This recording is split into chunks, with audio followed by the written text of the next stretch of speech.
This Sunday, July 21st, 4 dreamers were heading to Friendship Park, located in San Diego, California, to see their grandmother whom they hadn't seen in over 17 years. As they were driving, they missed the exit to Friendship Park and ended up crossing the border into Mexico.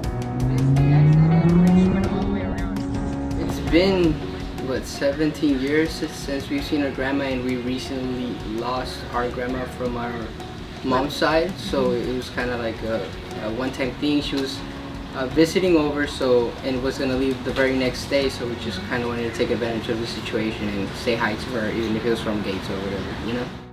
We were like waiting to see the park, and then we just saw the next thing you know, yeah, it just said, welcome to Mexico, welcome to Mexico. And that was how it Yeah, was. so I like, actually received a what is going on? text right when we crossed that little line at the border, and it said welcome to Mexico, and then I told them, I was like, oh, well, we need to stop, you know, we can't go any further. Yeah. And We then were so already we there. literally just stopped there, started, you know, calling Pulled over and people. started making- At first we were told not to get out of the car, not to talk to anybody, but we were there for about for about 30 minutes. 30-40 minutes. That's when they approached us and they're like, okay, you guys gotta keep going, you guys been there quite some time.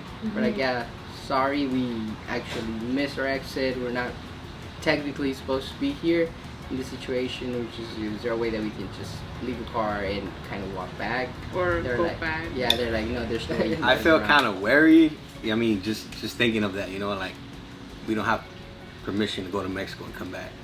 So it was just like really hard on us. I mean, especially, I'm sure for them, but for me, I have a daughter on the way in 3 months. So my biggest fear was not seeing my baby be born, you know?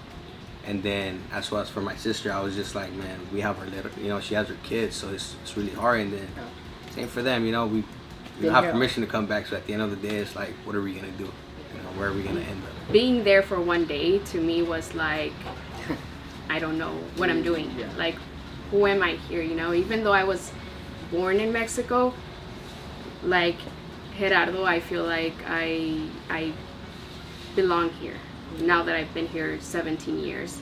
I've always thought, like, I guess I always put myself down saying, you know, I really don't belong anywhere, just because even though I've been here 17 years, Doesn't mean I'm not from here, right? technically.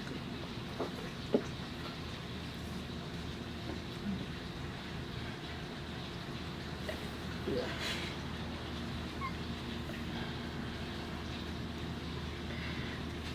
I don't know why it's hitting me right now. And in your case, you said that you had your kids with you.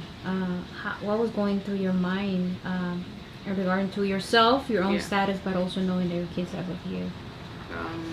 I was just scared, like, that I was thinking, like, what if they take them away? Because I heard, like, they're born in the United States and I'm not, like, they don't have any paper for them to be in Mexico.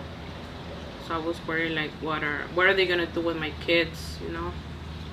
Like, they were just crying, and well, my daughter just kept telling me that she wanted to go back to my mom's house, and I kept telling her, like, I don't know when we're gonna go.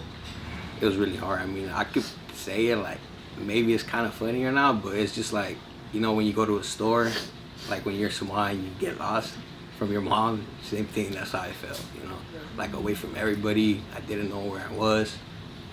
When the cops, you know, made fun of us, I felt fear before, but this was probably like the most fear I felt. Like, you know, the cops like from Mexico laughing at us that we were gonna get out.